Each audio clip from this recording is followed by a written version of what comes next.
दोस्तों, बॉलीवुड की इस हसीना ने कभी अजय देवगन के साथ इश्क फरमाया, कभी गोविंदा के साथ डांस फ्लोर हिला दिया, तो कभी अभिषेक बच्चन से सगाई कर ली और शादी होते होते सब कुछ टूट गया। इसके बाद उसने एक बिजनेसमैन से शादी कर ली, जिसने सुहाग रात पर ही उसे अपने दोस्तों के साथ सोने के लिए फोर्स किया।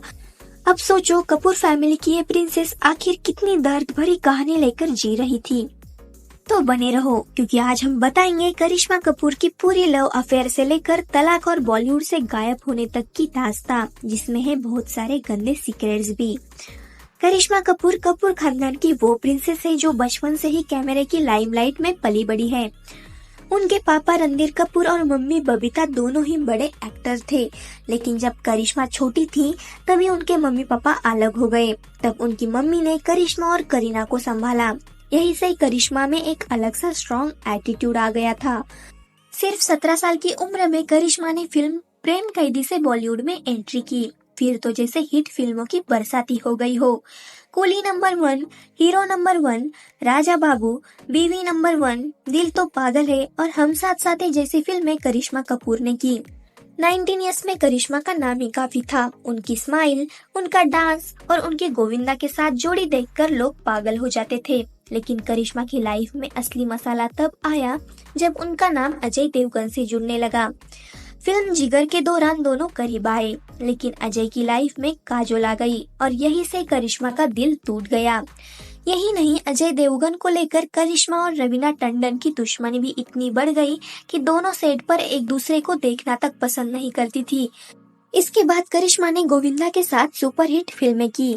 कूली नंबर 1, हीरो नंबर 1 जैसी फिल्में उनकी मस्त कॉमेडी और धमाकेदार डांस की वजह से लोगों को लगा कि कहीं दोनों के बीच कुछ चल तो नहीं रहा, लेकिन दोनों ने हमेशा यही कहा कि वो सिर्फ अच्छे दोस्त थे। जिसके बाद 2000 में करिश्मा की लाइफ में आए अभिषेक बच्चन। दोनों ने साथ में फिल्म की और उन दोनों को एक दूसरे से प्यार हो गया। 2000 में अमिताभ बच्चन के बर्थडे पर दोनों की सगाई पूरे बॉलीवुड के सामने अनाउंस कर दी गई। कपूर और बच्चन फैमिली अब रिश्तेदार बनने वाले थे, लेकिन ये रिश्ता कुछ ही महीनों में टूट गया, क्योंकि बबीता यानी कि करिश्मा की मम्मी चाहती थी कि बच्चन फैमिली उनकी बेटी को ज्यादातर फाइनेंशियल सिक्योरिटी दे। थोड़े पैसे और ईगो के चक्कर में बॉलीवुड की सबसे बड़ी शादी टूट गई। इसके बाद करिश्मा ने 2003 में दिल्ली के बिजनेसमैन संजय कपूर से शादी कर ली। संजय रियल इस्टेट और ऑटो बिजनेस करता था। शादी के बाद करिश्मा दिल्ली चली गई और 2 बच्चों की मां भी बनी। लेकिन शादी के कुछ ही सालों बाद झगड़े शुरू हो गए।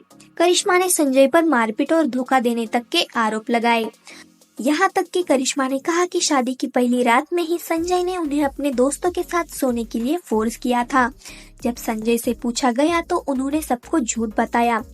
आखिरकार ये रिश्ता तलाक तक पहुंच ही गया। बच्चों की कस्टडी करिश्मा को मिली। इन पर्सनल मामलों की वजह से करिश्मा बॉलीवुड से दूर हो गई। फिर उन्होंने डेंजरस इश्क से कमबैक किया, लेकिन फिल्म उतनी चली नहीं। हाल ही में वो वेब सीरीज मेंटल हुड में भी दिखी। बाद में खबरें आई कि करिश्मा के एक्स हस्बैंड संजय कपूर की हार्ट अटैक से मौत हो गई है। अब करिश्मा अपने बच्चे और करीना कपूर के साथ ज्यादा समय बिताती है। कपूर फैमिली में उनकी बहुत ज्यादा इज्जत है और आज भी वो फैमिली फंक्शन में सबसे आगे रहती है। तो दोस्तों, ये थी करिश्मा कपूर की पूरी कहानी, एक प्रिंसेस से लेकर टूटे हुए रिश्तों तक की। अगर आपको ऐसी बॉलीवुड की मिर्च मसालेदार कहानियाँ पसंद है तो वीडियो को लाइक करें, चैनल को सब्सक्राइब जरूर करना और मिलते हैं अगली वीडियो में। तब तक के लिए बाय।